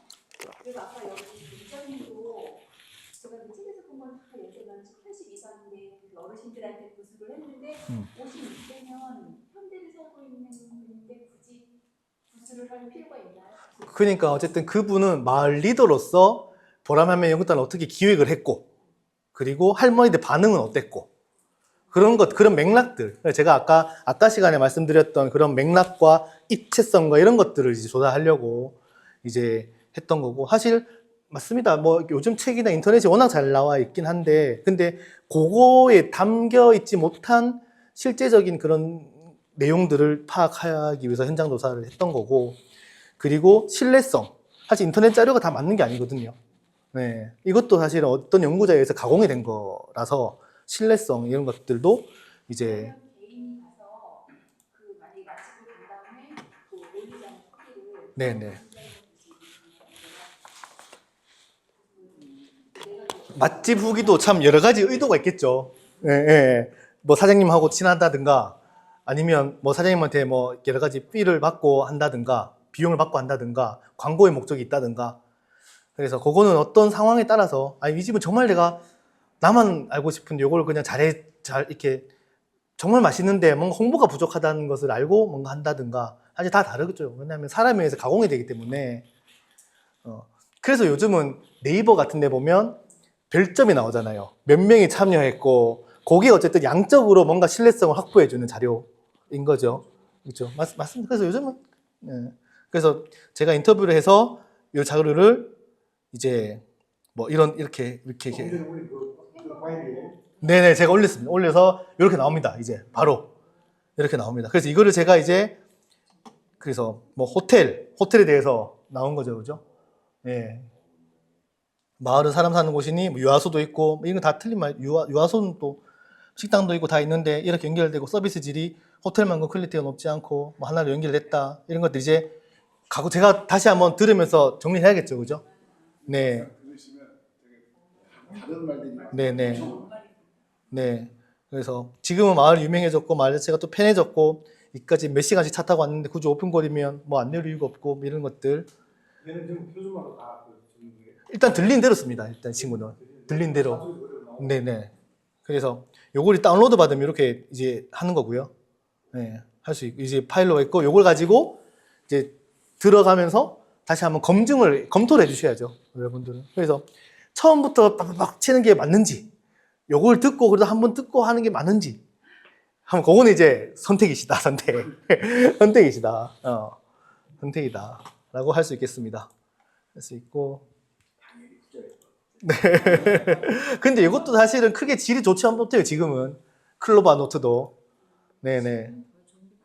맞아요. 클로바 노트 말고도 AI 요즘 프로그램을 많이 찾아보면 많이 있을 거예요. 뭐 GPT라든지 이런 부분들이 있으니까. 맞습니다. 핸드폰에서도 이렇게 해주는 것도 있고. 보시면 될 것 같습니다. 맞습니다. 그렇게 프로그램 찾아가시면서 해줄 수가 있겠고. 그래서 제가 이제 이분들을 만나서 아까 코딩 파일 보여드렸죠. 그죠? 코딩 파일 보여드렸고 분석을 이제 일단 할머니들 이야기의 관점으로 정리를 했습니다. 그래서 이 놀부 같이 같죠? 놀부. 그죠? 놀부. 네. 놀부 이렇게 역할을 해주시는 저희 오성주 할머니인데 오 할머니께서는 이제 제가 이런 질문을 했습니다. 연극 활동이 좋으세요? 라고 하니까 좋았던 점은 있지요. 그 동네가 오지 마을처럼 항상 구석진 동네 아닙니까? 그런 동네에서 노인네들이 그냥 옛날에는 회관도 없고 각자 그늘나무 밑에 앉아 놀고 아니랬습니까? 그런데 회관을 조성해가지고 잘해주니까 거기서 모이고 나니까 모르는 사람들도 이웃에서 잘 모르거든요. 모르는 사람들도 모이고 놓이니까 서로 친밀해지고 이런 식으로 얘기를 했던 부분이 되겠죠. 그래서 이런 것도 제가 구술해서 가져와서 이걸 제가 분석한 거죠. 연극단을 통해서 이렇게 형님 동생 관계 맺기 하더라. 어로리가 굉장히 공간적으로 크거든요. 커서 사실 할머니들 모이는 게 쉽지 않아요. 어떤 분들은 막 작은 스파크, 티코 막 이런 것들, 마티즈 이런 것들 타고 오시는 분도 계시고, 예, 예. 그래서 근데 어쨌든 이 활동을 하니까 오신다는 거죠. 정성자 할머니한테 질문을 했었는데 어쨌든 공연의 성취감, 그러니까 연극단 활동하면 좋으세요라고 하니까 이렇게 대답하셨어요. 보람되죠. 이제 우리 마을에 상도 받고 하면 얼마나 보람되어요. 할머니들이 무대에 나가서 연극하면 대회 나가면서 계속 상 타고 그게 얼마나 보람찬 일일까요. 그래서 이런 것들은 제가 갑자기 맥락이 안 맞잖아요, 그죠? 그럼 제가 이제 관로를 쳐서 공연하면 이거 제가 넣은 거예요. 이거는 음성은 이게 없었습니다. 어쨌든 이렇게 하고 전일수 할머니 같은 경우는 이제 가수 최백호를 만났나 봐요. 그래서 최백호 하고 있을 때 그거 어디고 서울 갔을 때 제일 처음에 대상 받을 때 돈 받았을 때 처음에는 막 나도 모르게 과자를 막 끌어담아 가지고 내대로 해가지고 막 던졌어. 가까운 데를 안 던진다. 저 멀리. 사람들이 좋다 하더라고. 내 하는 대로 해pus어. 이상하게 춤을 추는데 북을 안고 칙칙칙 하는데 억수로 잘 되대 그게. 그래 나가니까 그러니까 읍장도 있고 했는데 잘했다 하면서 하대. 잘 돼 그게. 나는 또 춤추는 거 좋아해. 흥이 많네 흥이. 뭐 굉장히 많네. 이런 식으로. 공연 성취, 요걸 이제 제가 분석을 해서 공연의 성취감이 계시구나. 요거는 이제 좀 한번 더 강조. 제가 느낀 강조점. 이렇게 중요하더나. 그래서 이분들은 지지를 해주는 게 중요했어요. 지지. 그러니까 사회적 지지를 보내는 게 지지. 죄송합니다. 발음이 좀 그렇죠. 지금 경상도 패치를 달아놔가지고. 그래서 지지를 해주는 게 중요한데 읍장님이 얘기하면 굉장히 더 좋은 거예요.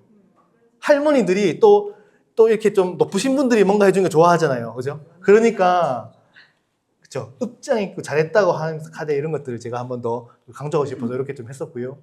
그래서 이걸 이제 배움에 대한 열정과 성취하는 재미 이런 식으로 제가 다시 한번 또 해석을 좀 했습니다. 똑같은 질문을 이제 이 할머니께 아까 분녀회장님께 했습니다. 딱 흥부 역할을 해주신 주인공 할머니신데 극단 활동하기 전에는 항상 내 생활만 하고 내 하고 싶은 것만 다니면서 하고 그랬는데 어디든지 한다 하면 남 것만 듣고 내 혼자 적어보고 했지. 내가 남 앞에 서서 해본다는 게 처음이었거든요. 그런 적이 나도 남한테 서서 이런 걸 할 수 있다는 자신감, 또 남 앞에 여럿이 공동체를 이렇게 하는 모임의 즐거움, 그런 것들이 좋습니다. 그러니까 그런 변화가 왔는 거지. 이렇게 이제 풀었습니다. 그래서 이런 것들은 본인한테 그런 인정을 통한 자신과 자존감이 있더라라는 이야기를 좀 했었고요. 연극 활동이 좋으세요? 라고 했습니다. 이분은 딱 놀부 그 사모님처럼 생겼죠. 놀부 와이프처럼 주걱 딱 들고. 예. 그러고 왜냐하면 일주일에 이틀 동안 2시부터 4시까지 성인 문예교실에 글씨 모르는 할머니들 공부하잖아. 우리 마을에 그런 일들을 하있게네 가서 안 도와줄 수가 없어. 가서 물 한 잔이라도 주고 커피 한 잔이라도 주고 그러니까네 같이 앉아서 공부를 하는 기라. 그러이 시도 쓰고 그런 것도 있지. 이렇게 해서 이분은 어쨌든 공동체로 소속감 자격지심까지 한다. 이분이 왜냐면 마을 어귀에 작은 슈퍼를 하세요. 슈퍼. 근데 평일 오후 2시간을 비우는 게 사실은 좀 크거든요. 담배 매출도 그렇고. 근데 어쨌든 그렇게 하면서 문을 닫으면서 연습을 하신다는 거죠. 연극단 활동하면서 힘들었던 데는 없어요? 라고 하니까 뭐 어쨌든 대사 외우기가 제일 힘들었다고 하십니다. 그래서 대사가 제일 힘들지 다른 게 왜 힘들어? 대사를 못 외우면 실수하잖아. 대사가 제일 중요하지. 뭐 정순이 할머니 같은 경우는 우리는 대사 맞는 건 못 외야. 짧은 것도 못 외야 가지고 까먹고 그래서 집에 갖다 놓고 저녁에 자다가도 외우고 안 그러면 정신이 없어서 거 나가면 금세 다 이자쁘고 그래. 알아들으시죠? 이 정도는. 네. 그래 안 하면 못해. 자기가 책임 안 소리 하려면 애를 써야 되지. 아이고 되면 되고 말면 말고 안 돼요. 못해요. 왜냐하면 연극이라는 게 종합예술이에요. 연극이라는 게 상호 소통이 전제가 돼야 되거든요. 자기 자신의 대사만 알아서 되는 게 아니에요. 남의 대사도 70~80% 알고 있어야 돼요. 그래야지 자기가 들어간 타이밍을 알기 때문에. 그래서 그런 것들 굉장히 힘들어 하셨다라고 하셨고, 연세 체력입니다. 그래서 내일 연극 백두리 할머니이신데 이분은 이장님 모친이세요. 그래서 뭐 빠지지도 못하는 그런 분이죠 지금. 그래서 내일 연극하러 간다고 하면 그때는 병원에 가서 주사 한 대 맞고 연극하러 가야 돼. 영양제 맞고 빠지면 안 된게 병원에 가서 주사 한 대 맞고 내뿐 아니라 전부 다 그래요. 나이가 81, 83 이렇거든. 이렇게 얘기를 하고, 정 할머니도 따라다니려고 하면 힘들어. 먼데 서울로 가고 하고 제주도도 가고 하는데 하는 것도 허리가 꼬부라지고 아파서 걸음을 잘못 걸으니까 그거 한락하면 서서 한락하면 부러지는 것 같아. 이렇게 이야기를 해 주셨습니다. 힘들었던 그 외에는 뭐 가정사에 바쁘니까 그걸 또 시간을 내 가지고 가서 한락하니까 시간이 쫓기다 보니까 몸에 피로도 오고 어쨌든 피곤하다는 이야기. 정순자 할머니 제가 아까 그 장사 문을 닫는다는 이야기. 최순자 할머니께서는 이제 하다가 뒤로 자빠지는 사람, 넘어지는 사람이 천지다, 많다라는 이야기입니다. 그래서 이거 아들들은 치매에 안 걸리고 좋다 하면서 안 나온다 하면 누가 하노? 그러니까 나온다 해놓고 안 나오는 사람들을 이야기하는 거죠, 그죠? 그래서 이렇습니다. 그래서 그런 구설 체력을 가지고 이제 연극단 활동을 통한 변화 양상을 이제 제가 이렇게 정리를 좀 했었고요. 말의 단합이 좀 이루어지더라. 라는 이야기들. 이건 그러니까 구설 체력을 가지고 활용을 하면서 제가 분석하라고 해석을 했던 부분이 되겠습니다. 두 번째 연극단 변화는 개인의 변화. 어쨌든 나도 할 수 있다는 자신감, 함께하는 즐거움, 이런 것들이 되겠습니다. 개인의 변화가 되겠고요. 네, 그 정도까지는 할 필요가 없다고 합니다. 어쨌든 저는 요 길을 알려드리는 거니까 그거는 상황에 맞춰서 얘기하시면 될 것 같고요. 삶의 활력, 삶의 이유와 목적이 생긴다라는 것이 되겠습니다. 그래서 맹목적으로 살면 힘도 없고 뭐 그러잖아요. 연극하는 날은 뭐 젊은 전에 해야 되나 어쨌든 힘이 난다는 얘기고요. 안 했을 때는 아무 생각도 없이 지냈지만은 연극을 시작하면 이걸 외워야 되는데 못 외울까봐 그게 제일 걱정이지. 남 앞에 가서 실수할까봐, 남 앞에 가서 실수할까봐라는 내용이고, 그래야 우리 노인네끼리라도 착해 해야 좋지. 아모 저케요 하면 안 좋잖아요. 그러니까 아모 저케요 하면 안 좋잖아요. 이런 얘기입니다. 그 재미로 하는 거지. 우리가 돈이 생기나 뭐 하노. 이렇게 얘기를 해주셨습니다. 어쨌든 삶의 이유, 목적이 생긴다. 뭐 옛날에 어렸을 때 불렀던 노래가 생각이 났대요. 이 할머니께서는 어렸을 때 불렀던 노래가. 그래서 이걸 갑자기 70년 잊어버리고 사시던 걸 갑자기 생각난다 했다라고 했습니다. 이렇게 지금 구술을 좀 했었고, 뭐 사실은 아까 제가 사진을 보여드렸잖아요. 어떻게 보면 정말 좀 경관이 불량할 수 있는 마을인데 이제 연극단 활동을 통해서 새로운 정체성이 만들어지더라라는 것을 이제 이야기를 좀 드렸습니다. 이건 그냥 녹음 파일인데요. 한번 들어보면 아이고 고생 세상합니다. 내한테 이래 뭐 하다 보면 공연하면 또 얘가 분당하면 다 추해지잖아. 이거 뭐 앞사람은 앞살이 다 빼고 넣을 수 없는 일을 하면 그러니까 수염도 길이 가면 추해지잖아. 그래도 내 이미지는 어떻다 그 내가 가지면 여기 안 되는 거고 힐링되지. 얼마나 사람이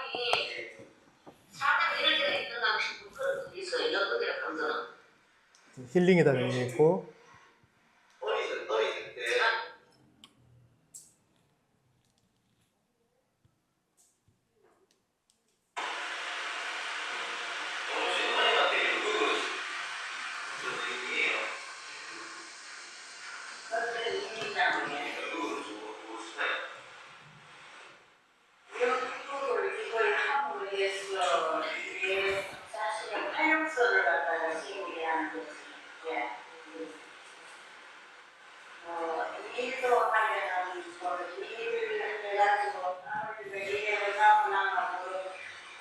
글씨를 보듯이 이 연극 이것도 약간 그냥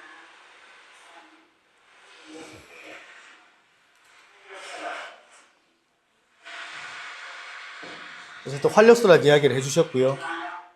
넘어가면 마지막입니다. 마지막 1부입니다. 건강에도 좋고 기쁨도 있고 다 좋다 카이께네. 좋아 좋은데 피곤할 때 피곤할 때 너무 싫다고 하는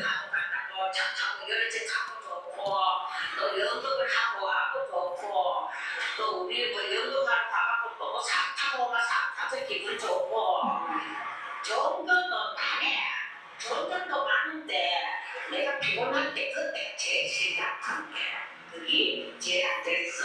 몸이 피곤하면 항상 몸이 건강하고 좋을 때가 없거든. 그래서 피곤하면 그때 괜찮게 갔다 지금 우리들은 안 그러면 우리도 어쨌든 좋은데 힘이 들다는 그런 이야기를 해주셨습니다. 그래서 이런 것들을 제가 분석한 내용이라서 어쨌든 할머니들이 문화예술 활동하면서 마을 연극제를 또 개최를 했습니다. 이 마을에서는 연극제를 개최를 했고 노인 연극단을 이제 위한 연극제를 개최를 한 거죠. 이 마을에서. 그래서 다양한 지역에서 노인 연극단이 같이 연극하는 활동을 좀 했었고요. 우리 친구 할머니들이 최근 할머니들이 이제 힙합을 합니다. 힙합. 제목은 니들이 낫기를 가라. 니들 조 있어.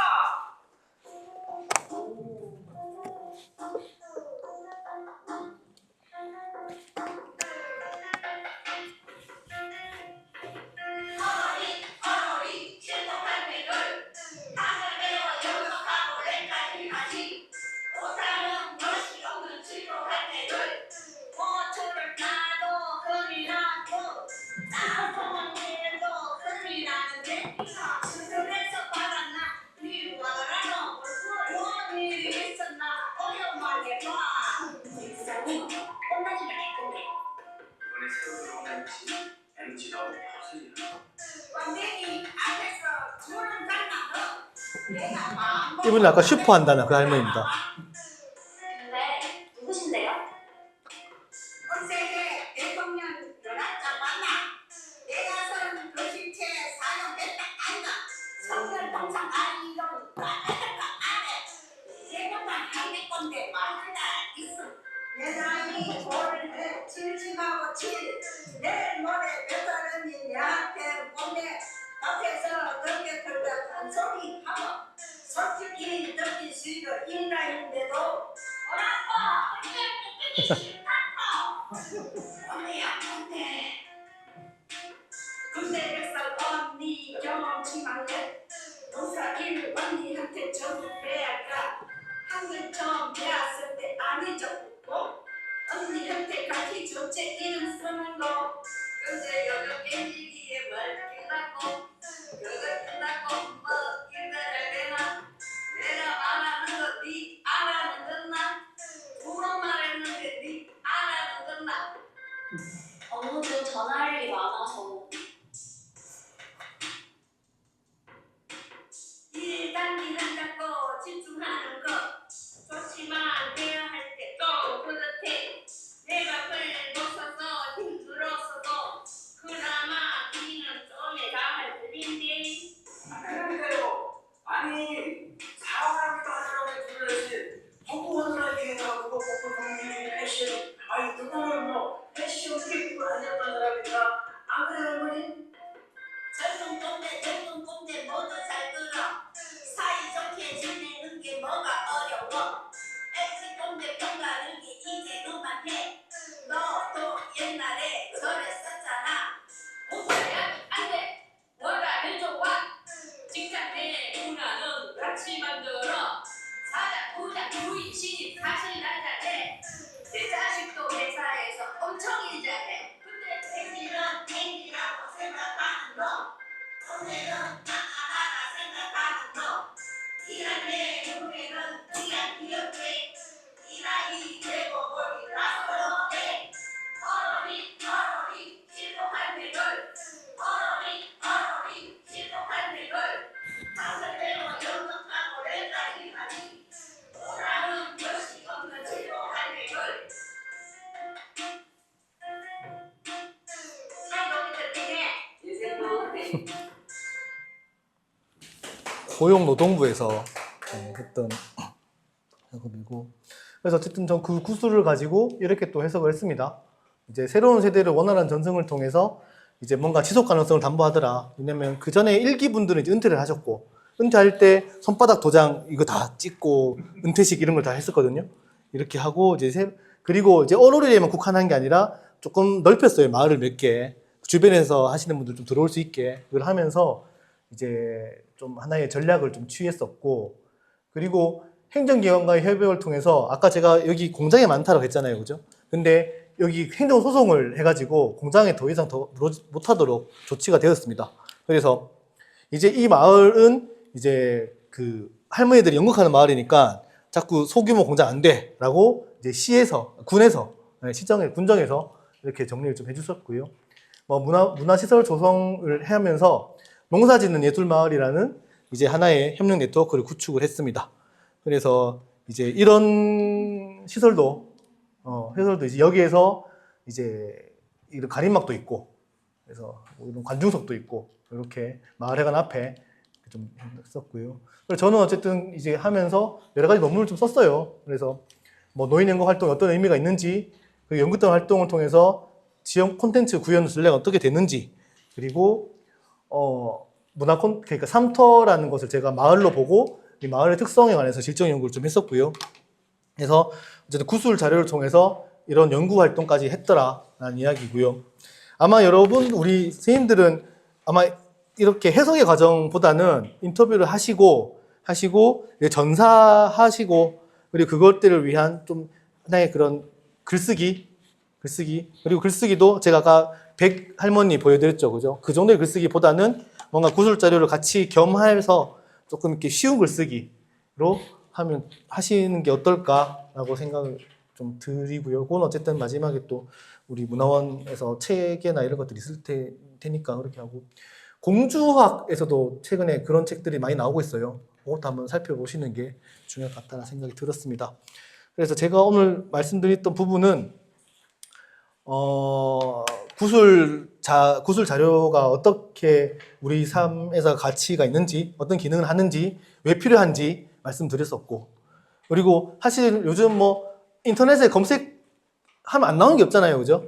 그럼에도 불구하고 구술 자료는 가치가 있다. 구술 자료는 가치가 있다. 왜 가치가 있냐? 이 삶의 맥락이라는 것을 이제 알 필요가 있고, 그리고 그 자료의 그런 신뢰도가 높기 때문에 가치가 있고, 입체성이 있기 때문에 가치가 있다라고 할 수 있겠습니다. 그리고 이 구술, 즉 이제 사람의 구술을 통해서 단순하게 사람의 구술로 끝나는 게 아니라 그 당시에 그 사회상을 유추할 수 있기 때문에 매우 중요하다. 그 당시에. 그래서 요게 제가 아까 말씀드린 아래에서 위로의 역사다. 아래에서 위로의 역사다라고 할 수 있겠습니다.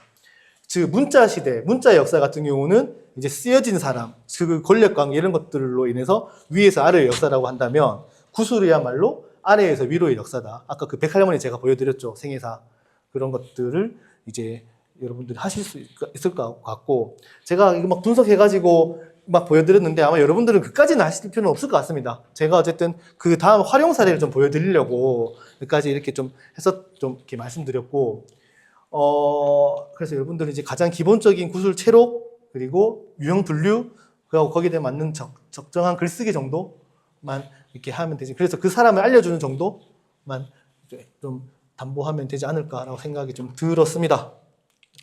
여러분들이 진행 구술 체력을 응원하겠습니다. 어쨌든 제 이야기는 여기서 끝이 났고요. 원래 좀 좋은 강의 좀 빨리 마치는 강의라 좀 들었습니다. 네. 네. 이렇게 마무리하겠습니다. 네, 감사합니다. 네.